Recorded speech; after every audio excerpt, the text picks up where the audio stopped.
Jakarta, kota yang tak pernah tidur ini selalu diwarnai berbagai dinamika. Bukan hanya soal macet atau hiruk-pikuk keseharian, tapi juga pergerakan di balik layar yang menentukan nasib ekonomi kita. Di balik pintu-pintu kekuasaan, ada satu nama yang belakangan ini sering membuat heboh. Sosok yang baru sebulan menjabat tapi sudah berani melakukan gebrakan. Ia adalah Menteri Keuangan Purbaya Yudisadewa. Di tengah sentimen negatif pasar saat ia dilantik, Purbaya langsung tancap gas. Ia menolak anggapan akan mengambil kebijakan fiskal yang aneh-aneh, namun langsung melakukan langkah yang membuat pasar terkejut. Pelan-pelan Pak Menko. Salah satu langkah beraninya adalah memindahkan 200 triliun rupiah dana pemerintah dari Bank Indonesia ke bank-bank himbara untuk mengguyur likuiditas.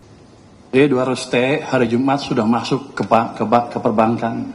Uangnya udah nongkrong di sana. Sekarang saya duga para dirut bank pusing.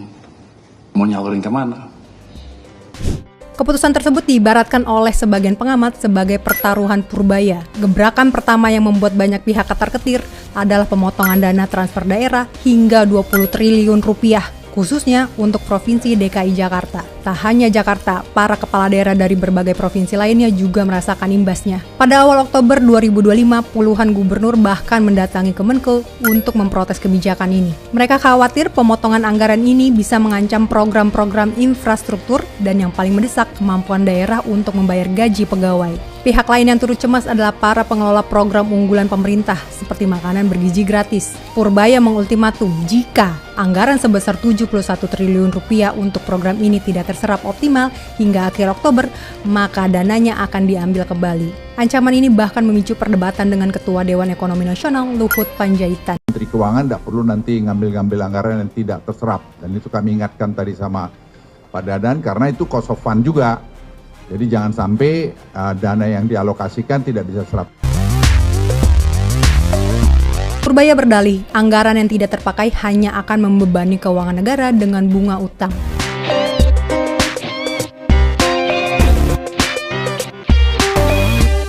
Siapa lagi yang akan ketar-ketir? Tentu saja para pengemplang pajak. Purbaya secara tegas menolak wacana teks amnesti lagi. Ia menyatakan program pengampunan pajak hanya akan memberi celah bagi wajib pajak yang tidak patuh. Sebagai gantinya, ia akan memperkuat pengawasan dan mengejar tunggakan yang hingga akhir September sudah mencapai 5,1 triliun rupiah. Namun, di sisi lain sejumlah pengamat juga merasakan ketar-ketir. Kebijakan yang terkesan terburu-buru dan mendadak dikhawatirkan memicu ketidakstabilan, apalagi dengan dorongan Purbaya agar BI melonggarkan kebijakan moneter. Risiko kredit macet di perbankan juga menjadi sorotan tajam.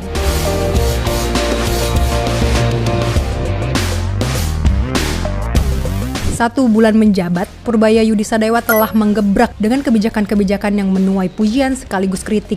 Progres pengumpulan tunggakan pajak dan pencairan dana subsidi yang tertunggak menjadi angin segar. Namun, kebijakan-kebijakan radikalnya juga menciptakan ketegangan di berbagai pihak. Di tengah ketidakpastian pasar global, mampukah Purbaya membawa Indonesia ke pertumbuhan ekonomi yang ditargetkan? Atau justru gebrakannya akan meninggalkan ketidakstabilan? Kita akan terus mengawal jalannya pertaruhan Menko Purbaya. Penyerapan anggarannya sekarang kelihatan sangat membaik, sehingga Menteri Keuangan tidak perlu nanti ngambil-ngambil anggaran yang tidak terserap. Dan itu kami ingatkan tadi sama Pak Dadan karena itu cost of fund juga. Jadi jangan sampai dana yang dialokasikan tidak bisa serap. Namun pernyataan Luhut ini langsung direspon oleh Menko Purbaya. Ia mengatakan akan tetap menarik anggaran yang tidak terserap secara maksimal. Itu kan berarti Pak Luhut udah mengakses penyerapan anggarannya. Berarti dia nilai itu udah bagus semua. Tapi kan kita tetap lihat sampai akhir Oktober.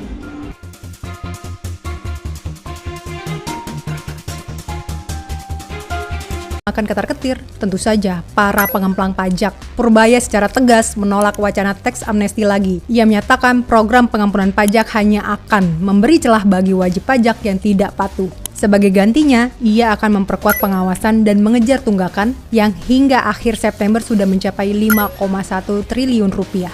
Namun, di sisi lain sejumlah pengamat juga merasakan ketar-ketir. Kebijakan yang terkesan terburu-buru dan mendadak dikhawatirkan memicu ketidakstabilan, apalagi dengan dorongan Purbaya agar BI melonggarkan kebijakan moneter. Risiko kredit macet di perbankan juga menjadi sorotan tajam.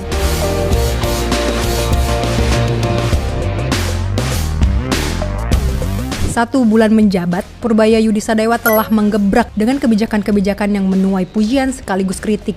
Progres pengumpulan tunggakan pajak dan pencairan dana subsidi yang tertunggak menjadi angin segar. Namun, kebijakan-kebijakan radikalnya juga menciptakan ketegangan di berbagai pihak. Di tengah ketidakpastian pasar global, mampukah Purbaya membawa Indonesia ke pertumbuhan ekonomi yang ditargetkan, atau justru gebrakannya akan meninggalkan ketidakstabilan? Kita akan terus mengawal jalannya pertaruhan Menko Purbaya.